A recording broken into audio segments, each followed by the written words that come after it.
Hi everybody and welcome to the channel. Okay, so I guess this is going to be my first Lyme video on my Lyme channel. Um, you know, I kind of was originally focusing on Lyme and on crime. And then prepping, prepping for me was something that I did because I felt like, yes, I'm very in tune with needing, to get ready for like an emergency. And when you don't have your health or you can't count on it from day to day, I think it's really, important to have what you need. Have what you need. I mean, like a month is a really good starting point, in my opinion, in terms of getting ready or preparing, because when I discovered when I first got sick with the Lyme and I was going through the actual illness coursing and fully disseminating throughout my body, it felt like spinal meningitis. Uh, and I had never had that, but my spine felt like it was on fire. But before all of that, about a week and a half prior to that, when I first got it, my husband noticed a rash on the back of my leg, and it's kind of dark in here, by the way, because I'm really light sensitive, and once you get Lyme, that's kind of a common thing to happen, is the light sensitivity. But I still get out in the sun and get some vitamin D when I can. So I had a rash on the back of my leg, and a couple of people noticed it. My husband noticed it and thought maybe it was a spider bite. It was about that big, and it didn't look exactly like the bullseye, but when I started researching it, it looked like something called, I believe, the starry form of Lyme, which was like the I can't remember. I think it's called the South Texas. I have to look it up again. It's been a while, but there are different variations. But the rash that I had was absolutely indicative of Lyme right away. I didn't know that at the time, so we were on a trip. I got bit the day before we went on a trip to Colorado, and I knew I had a bug bite. I had a really large, raised, inflamed bite, and I knew it was a mosquito. I'd probably been in a pair of shorts and a t-shirt. I was out working in the yard, and I was tending to a crepe myrtle tree, and I had really dedicated a lot of time to nurturing that tree. And so anyway, that bite was just really huge. I think I felt it or saw it in the shower, but then I just kind of blew it off because I figured, oh, it's just a mosquito bite and I don't have anything to worry about. Well, the next day, not connecting the two, I really started to feel very poorly. I started to feel poorly. And I noticed that I had this rash that was strange. It was really coarse, it was red, and it felt like leather. It was worse than leather. It felt like I can't describe it, a thickening of the skin. And it started like around my midsection, and by the time we got to Colorado, it had worked its way up to here. And we had gotten up to Colorado, to the town we were going to stay in, and we met with some friends of ours, and I went into the ladies' room because my face just felt like it was on fire, and I just felt weird. And when I got into the restroom, I looked like I had this sunburn. And so I tried to cover it with makeup. I tried to hide it, and I couldn't hide it, and it was alarming to me. It was the weird, and then it continued to migrate. But finally, after the end of about a week and a half, the rash was a little better, but we went for a bike ride, and I absolutely could not even ride my bike on flat terrain at all. I was winded. I was out of breath. I told my husband, I said, there is something wrong with me. It's not elevation sickness. I said, there's something wrong. I said, we're going to have to get back to the motel room. And um, I felt bad. I tried to push through it, but I just couldn't push through it. So we were leaving a couple of days later, and the ride home, I was fair.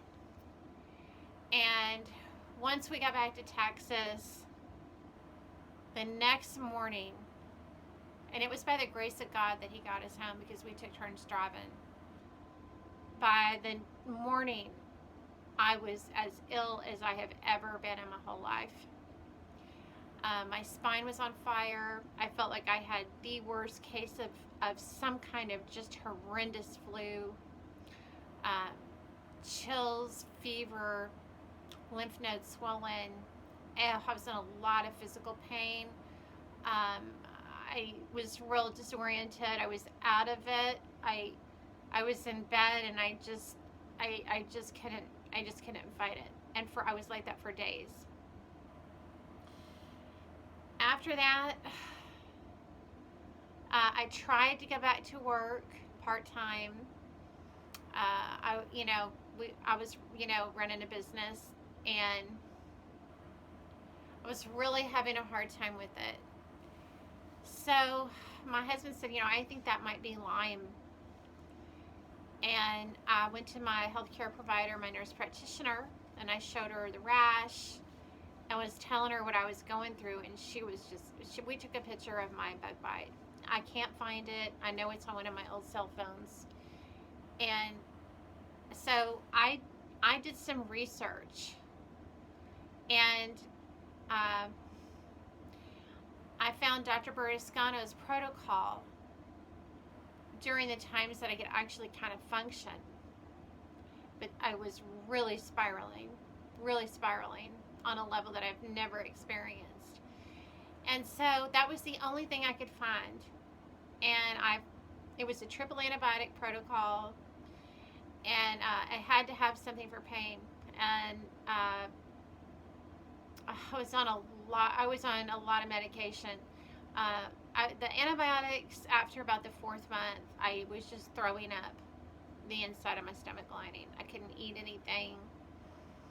I was gaining weight. I was craving like Dr. Peppers and macaroni and cheese. I don't know why. And that's the worst thing that you can feed yourself when you have Lyme. I don't know why, but the bugs, the worms that hijacked me had a mind of their own, and they were busy colonizing throughout my body and tearing it apart, attacking every organ, every cell, every tissue. I started experiencing brain swelling. I was absolutely bedridden, flat on my back. All of a sudden, my ears would close up, and I would hear this weird sound, and then my head felt like it was attached to like a helium balloon, that helium gas from one of those, things that fill up a balloon. I could hear this psh sound, and my head would blow up, and I could feel my brain I could feel it expand. I could feel it and get inflamed. I could feel it swelling. I couldn't hear anything. I sounded like I was underwater. And this would last for days, and I mean days. And then I would have these horrible fevers that wouldn't break, and I was unable to really shower. I could not do any housework. I couldn't function at all anymore. I was completely at the mercy of this illness. I was completely at the mercy. I surrendered the antibiotics finally. I did as much research as I could when I could. And I ended up calling, I just went through a very strange, surreal thing. I ended up calling some organizations, and everybody was so hush hush about it. No one would give me their name. Uh, they said that I was risking, this was a risky thing to do to get, uh, to talk to people that really knew about it, that it was this big secret. And I know I've mentioned that I talked to somebody up in Canada, and I asked him, I said, is it normal to feel like you're walking through concrete mixture? Like you could feel a force field. I said, I can't even walk across a room, and I can't even hardly change the channel. I feel like I'm going to die. And no one I know has had this. And everybody, I think people probably thought I was exaggerating everything, but I'm telling you, I wasn't. Had I not had the support I had, I would have absolutely ended up homeless and in the streets, if not dead. So I decided, this is just the craziest thing, but there was a combination, there's a protocol that I was on to kind of artificially prop myself up. And after the end of about 4.5 months, probably 5, I wanted to try to go back to work because I just could not imagine that this would be it for me. So I applied, of all things, to be a teacher, and I had my certificate. And I've always been a career person, a career girl. I really wanted to make my own way. That was really important to me, to make my own way and have like my own money, even though I'm married and all that stuff. And that's just the generation that we're in. And I think a lot of women feel that way, but it's not so important to me anymore.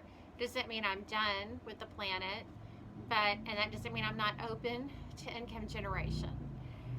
But I decided to take this job, and I was teaching at-risk youth, and I taught earth science and test preparation, and I loved my kids. They were 8th grade, and I took the job, but I thought I was going to be able to hide the illness. I really did. I thought I could hide it. And I got hired, and I was, really loved my kids. I had my own classroom, and I decorated it with all these lamps, and I just really went full on. But I was very ill. I was very ill. And I started developing a symptom. I don't even want to go into that on YouTube. I might make a private video or put it on Odyssey, but I just can't even tell you what happened. But it was pretty bad. It was something I'd been dealing with since the violent crime that I went through, but I'll just leave it at that. And that got 100 times worse. And so I had also felt something going on with my heart. Finally, that's what took me out of the game. Was really a major cardiac issue that I had. And I could feel it coming on because as I had so many different competing things going on at one time, but the protocol I was on was still propping me up, right? It was artificially propping me up. And that was really important to me because I also had a parole hearing coming up. I had to go, to try to keep that guy in prison. And it was just too many things at one time. And I'm just not so sure I didn't have a cardiac event to pull me out of the game, and for once and for all, and to get me where God wanted me, and to quit fighting him, because I really truly believe he had to get me alone and needed me out of the race. I think he really needed me out of it. I know he did. So, and I had a lot of dreams that supported that really supported that. So, felt bad about not being as forthright about having Lyme disease. I was no longer able to hide it. I was in the hospital for about 6 or 7 days, and then I had to have another procedure. And so I really could not get past the fatigue. It was some of the worst, and I'm still going through that. I'm still going through that issue with the fatigue. And but anyway, so I resigned from my job, and I was able to hold on to some insurance for a while. I saw it wasn't getting me anywhere. And then the more and the more and the more that I learned about Lyme, I started to realize that this is not something that the system can really fix. And that not everything can be fixed. And that, that mentality that I had of thinking that I could kill it with the antibiotics because it's bacterial, but it's got a viral component to it. So that bacteria, and I know I've shared this before, actually has viruses attached to it, and then they have viruses, and then they have viruses. So for me, in my experience, it's a viral overload. And the Lyme in and of itself feeds on collagen, on that lattice work of collagen that's in your cells to colonize throughout your body. So as time went on, it's just been a long time. I think I was in a lot of denial in a way about how debilitating that it was. And I finally made a declaration that I was going to try and apply for disability.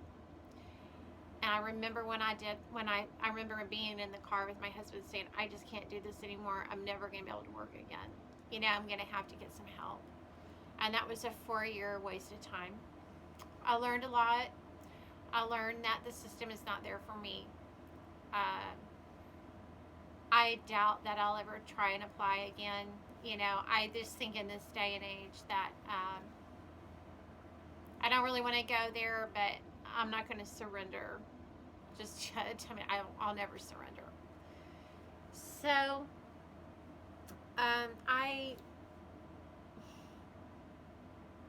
it was a devastating blow that it didn't go through, and I did already talk about that, about the letter that they wrote, even after I exhausted all my appeals. So, I went through that, but then it's really been pretty recently that I've been able to look back in retrospect that I've lost a ton of time. I've really never had a normal day. I mean, like a week of normalcy. I can't put any more than a few days together at a time. And that's just the reality for me. Some people, when they get it, they do the 2-week course of Doxy, and they say they're fine. And that was hard because I would run into people that would say, well, this is you've got something wrong with you, or this is all psychological. And then I would get that I got so many critiques about how I was causing this, and that it was spiritual warfare and unresolved karma, and it's just out there kind of stuff with people not really understanding the biology, the microbiology about it, because I know a microbiologist who's actively working on the biofilm, because Lyme protects itself. It has its own shield. And so when it detects an antibiotic, it shapeshifts and it develops a biofilm around it, so it can't be harmed by that. It's stealth. It's a stealthy organism. And so if you go into it thinking that you're going to be able to kill it, in my opinion, that's just that's the first thing you want to do. You think you're going to be able to do that. And some people have done that and said they've never had another problem. But the thing about it is that it's so smart, is that it turns into basically a power drill and just burrows deeply in your tissue and lays dormant. So when you go to get tested, you're not going to, a lot of times you're going to get a negative test result. But I do think the testing has gotten better. So the reason that I'm sharing all this with you is because, of course, I don't want you to neglect your bug bites. But with chronic illness, you go through a lot emotionally. And there are sometimes you go through stretches of time where you feel like, your life doesn't mean as much, or you don't feel like you're as purposeful, and you've let a lot of things go that you used to love and enjoy and do. And then you see over time that you've actually, in some degree, you've worsened, or it's gotten worse, and you lose a little bit more here and there. And it can be a depressing journey. I mean, that can lead to depression. It does lead to depression. So, as of recently, I know some of y'all saw my video yesterday, and I was going to leave it up because, this, what I'm doing right here, I don't know how long I'll be on YouTube. I really don't. But I really wanted to leave behind just an ordinary girl from Texas, who is going through this particular era in time with the chronic illness, with the debilitating illness, and the climate that we're in. And, maybe I'll be long gone and you find this, you stumble upon this, and, you're touched by it because you're going through the same thing, and you fall into that, you get off track. You fall into different, I'm going to say you go down different rabbit holes. And that can happen when you're cooped up a lot. So, I'm just coming off having had a bug, and it really took me down very hard. It's taken people down pretty hard. It is out there. It does exist. It's definitely survivable. In my case, I chose to take something to kill the worms, because I had, sometimes if you don't stay on top of it, you forget that it's worms. It's you're battling worms. And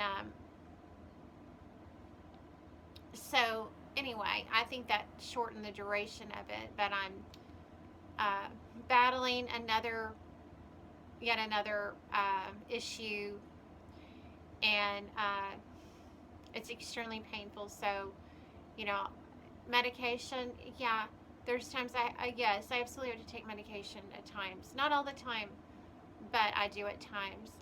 And I do hear a lot, like on YouTube, I do hear people say that you shouldn't be taking medication, or you should get off your medication, that, the end is coming, you better get off the medication, and this and that and the other. And,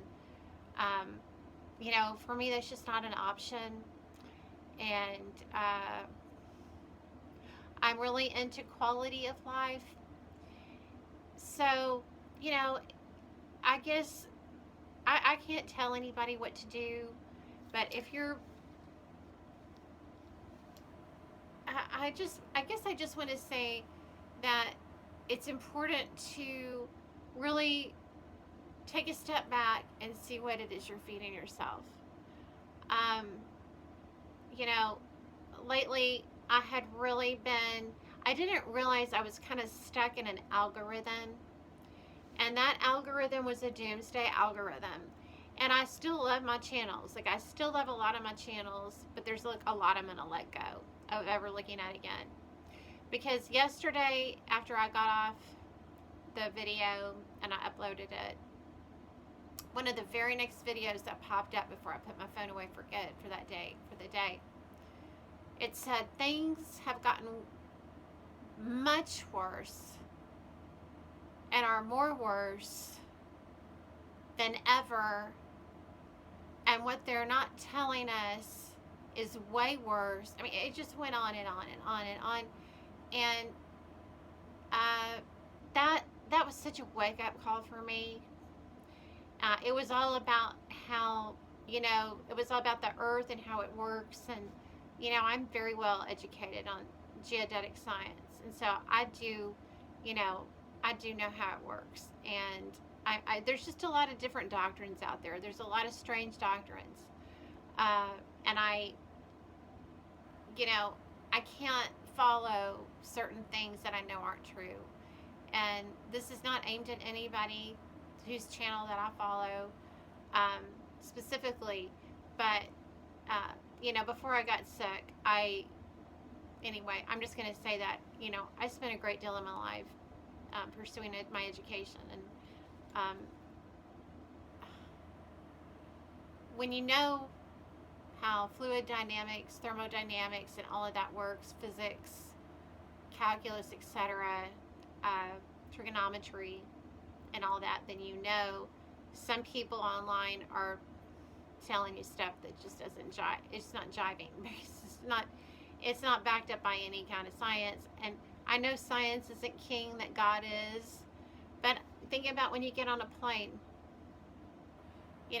At some point you do have to trust the science of jet propulsion. So, I mean, there's just a balance. And I guess I just got a little bit out of balance with it.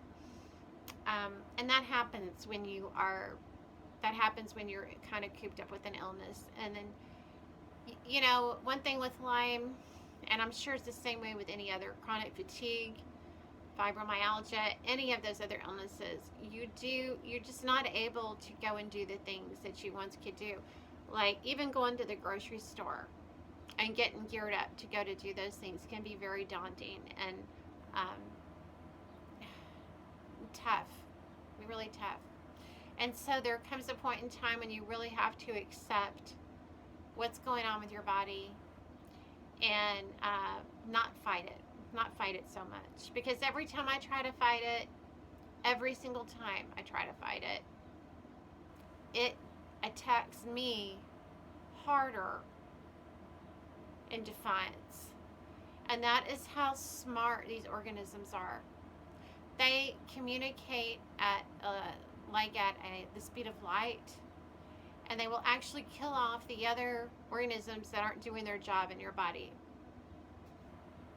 And I know I've made some comments about who's in charge of the Lyme Initiative, and I'm just going to lay off of that because, I pray for that person. I really hope that he is going to at least illuminate or shine some light on the issue, because there are millions of us that are sitting at home by ourselves with no one to talk to about it.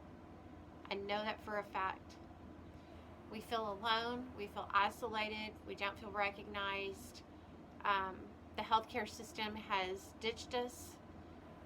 Honestly, it stuck its middle finger at us. When you have a top neurologist, like I did, laugh with my husband in the room, laugh at me and said there was no such thing as Lyme and that it doesn't exist in Texas, and never listened to my heart, never tried to address my symptoms, didn't believe that it can cause a seizure, didn't believe any of this other stuff. He just laughed me out of the place.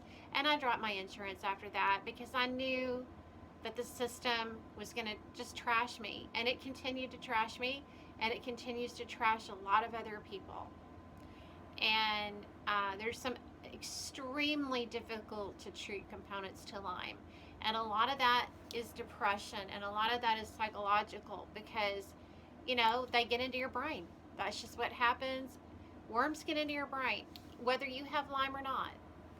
Worms are just what they are. Animals get them, humans get them.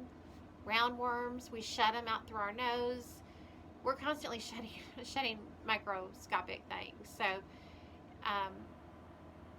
and that's not medical advice, by the way. Caveat. I guess I should add that in there.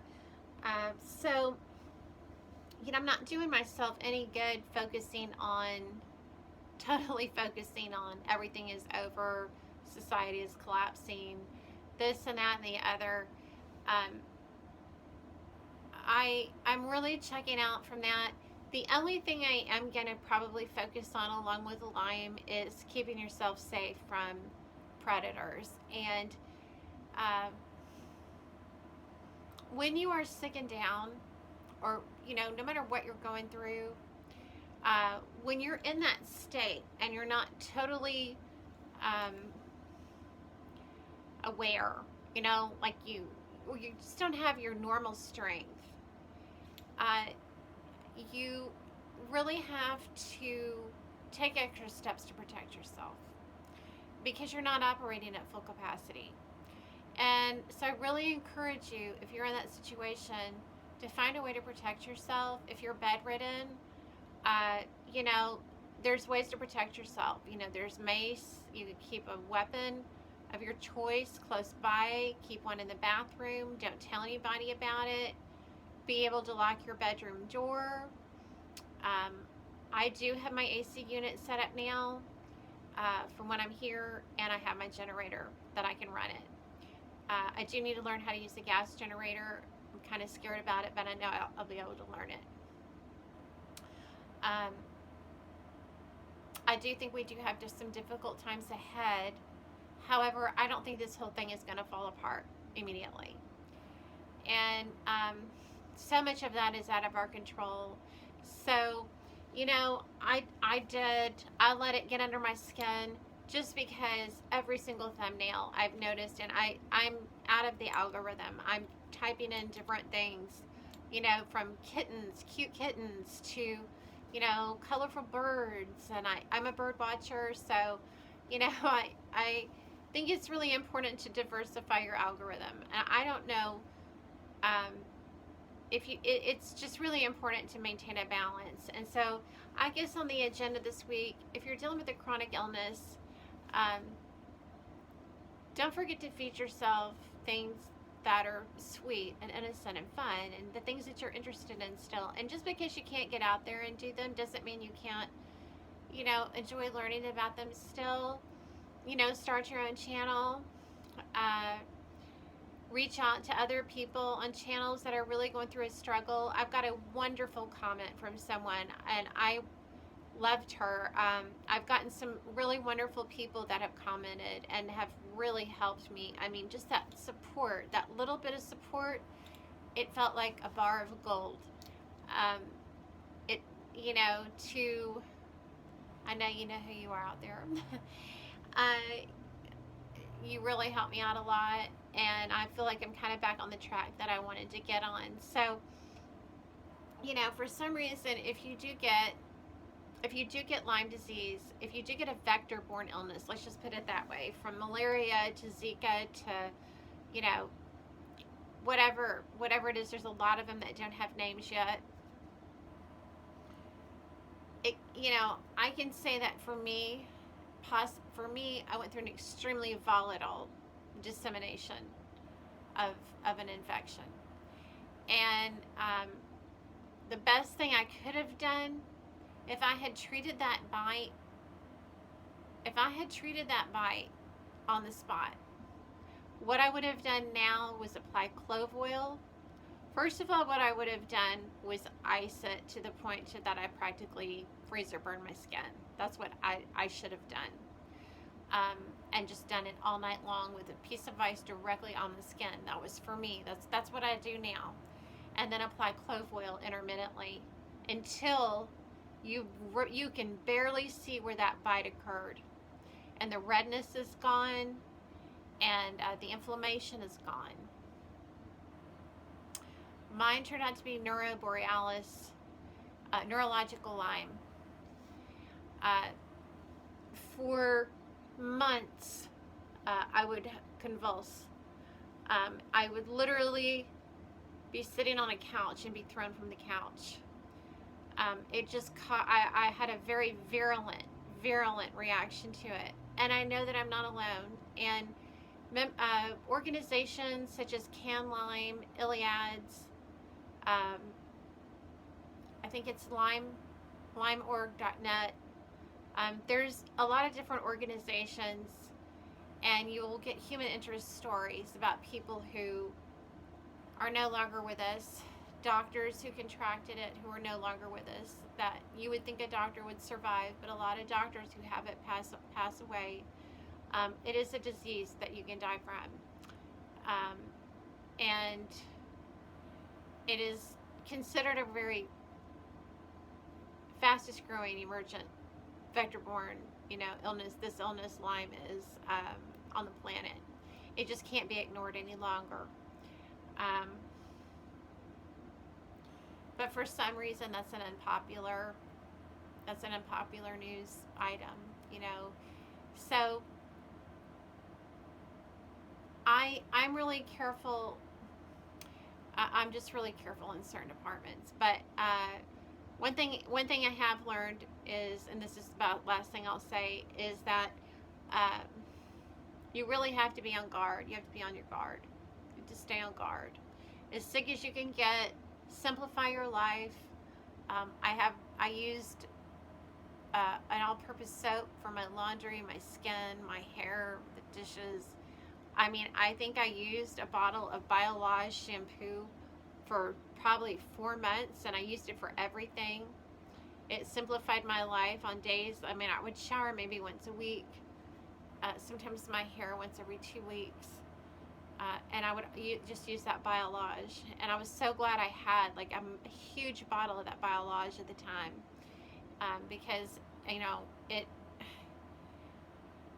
once I would take a shower, wash my hair, I'd have to get back in bed again. And I just couldn't move. I just couldn't hardly move. And so it's a very traumatizing thing. And it can give you PTSD, the symptoms that you go through. Can definitely cause that PTSD from getting the disease alone, because it is truly an experience unique unto itself. So anyway, I want to try and keep posting on my Lyme channel.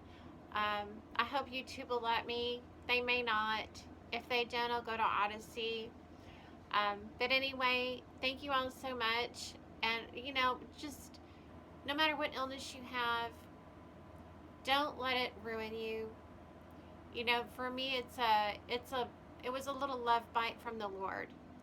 And sometimes I think God has to get us alone to do whatever work He has to do, and to call that. It's a calling, and we just don't know how God is using us. So, don't give up the struggle. There are going to be times you feel like it, but don't do it, because you never know how He's using you. And I know that when I see Jesus, I want Him to say, you did a good job. I'm so glad you didn't throw in the towel. And believe it or not, you helped somebody. And so I'll be like, well, I don't know who the heck I helped. But you never know. And, you're not alone. You're more than welcome to leave a comment. And, just want to let you know that those of you out there with it, that you're not alone. And you're not alone. You can call on Jesus anytime, and He will come to you in a dream, or you'll be able to feel Him. You'll be able to feel Him. I know I do. And I'm very grateful for that. And, I do look forward to being free out of this body. But for right now, I have a lot to be grateful for. I have everything to be grateful for. And I am going to work on enjoying the rest of my life, because it isn't over yet. No man knows the day or the hour. And we all have our different opinions. And I'm so grateful to, my church is online. And, but you do I really believe that you have to diversify the things that you're looking at on YouTube. Or just in life in general. And be careful of the rabbit holes. And try to keep some positivity in your life. So anyway, okay, everyone, I know that was a long video, but I'm kind of new at doing this for the Lyme, and hopefully YouTube will let me keep it up. I really hope they will. Okay, everybody, well, I hope you have a wonderful rest of your day. I love you guys, wherever you are, whoever you are. This girl wants you to feel less alone and more like you can do it. You can do it. You can do it. You can prep. You can get ready. You can do anything you want to do. May not feel like it, and things that you can't do, the Lord will do for you, or He will make it happen. He's that good of a dad. He is the best dad. He's the best dad in the world. and Jesus is the best brother. Okay, everybody. Well, take care. I love you guys a lot, and I'll talk to you soon. Bye bye.